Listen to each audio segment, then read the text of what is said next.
5 years ago, I bought a Mercedes C300, and the question is, do I regret it?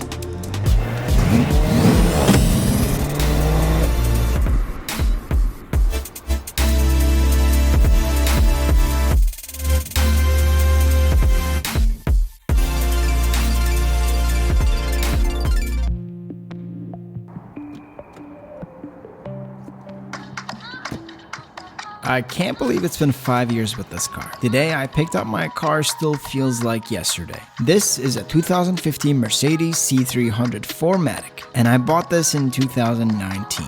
But we'll see if it actually aged well. Let's talk specs first. We have a 2-liter inline 4-cylinder turbocharged engine. We're getting a sweet 241 horsepower and a torque of 273 pound-feet. I have to say, when you really want it, this car can put you back in your seat. And that's with everything stock. And yes, I kept this car pretty stock. Here's the thing, some mods I don't mind, but I feel like Mercedes makes cars that are meant to look and drive elegant. And I don't want to break that with a body or an engine mod. I'm more of a fan of getting the real thing if you want to upgrade. And I mean something like an AMG E63. Elegant is the word that belongs to this car.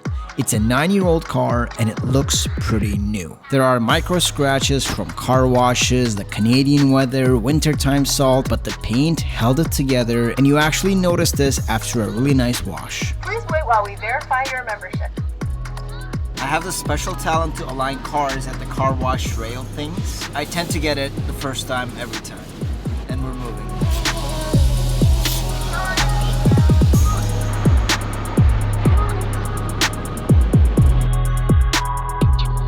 The price tag on the car in 2019 was 33,000 Canadian dollars, compared to a lower 60s MSRP in 2015. Yeah, cars really do depreciate, and that is why I'll probably always buy them used.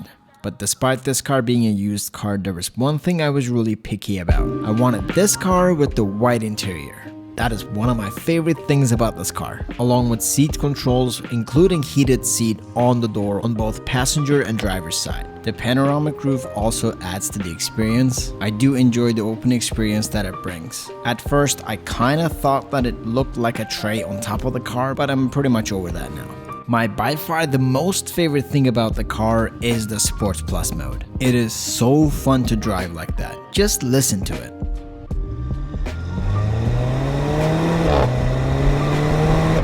I'm gonna say it again, despite this car being a 9-year-old car, the paint still looks really good. Mind you, I do keep this car in a closed garage, but even the same model cars that I see on the street tend to keep a good look after all these years. But you know, there is something that really doesn't age well with this car, and that is the piano black interior. I can't stand it. You put your hand on it, it scratches. You look at it, it scratches. You breathe a little too close to it, and guess what? It scratches. This is one thing that I actually wanted to change in the car. I wanted to get a different kind of finish and mod this, but the installation kind of scared me. You pretty much have to take apart the entire car to install the new part. And there is one more thing that I don't like, but it's not the car's fault. I should have just got the 2016 version. You ready? This car doesn't have Apple CarPlay. I wish it did. It makes everything so much easier. But hey, despite these couple annoying things, I'm pretty happy with this car. And you know, a used car can sometimes come with a problem, and I'm really lucky that I had no major issues with my Mercedes C300. I did my regular maintenance and servicing, and that was it. I recently got some extra brake work done, but that's pretty normal. Now there's one thing that annoyed me about the car, and you know, it's really not about the car. It's more of an external factor. Let me explain.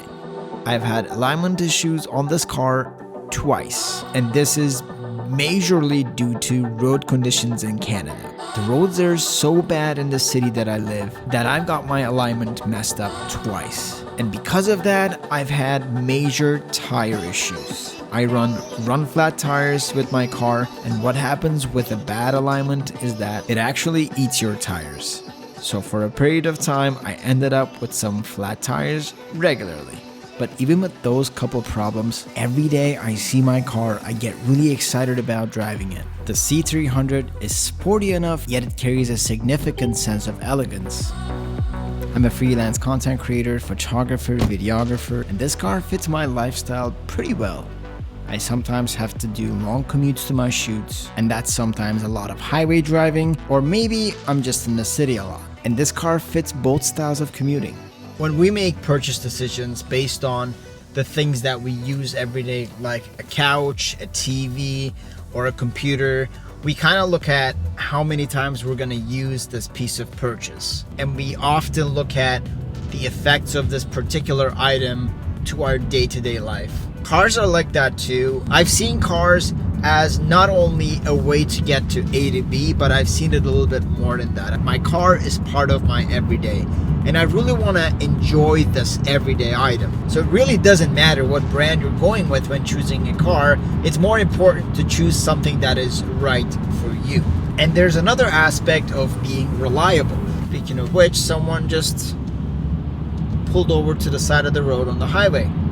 Something is wrong with their car. Any car brand can get to a point where it's not reliable.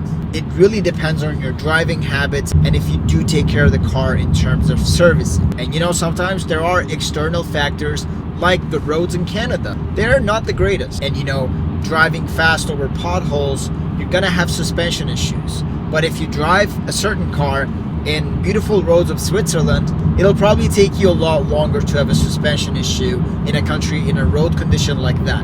So there are external factors when looking at what car is reliable, and I really think about 30 to 40% it has to do with users, with the drivers' driving habits.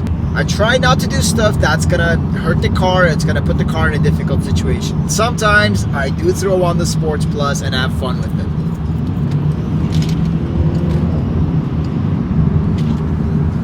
I love it. It always feels great.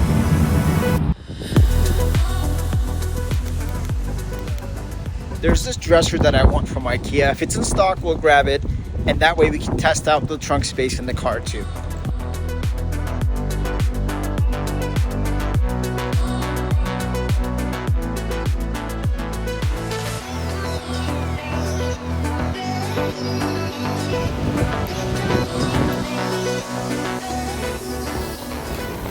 Look at that fit. And that was the biggest one.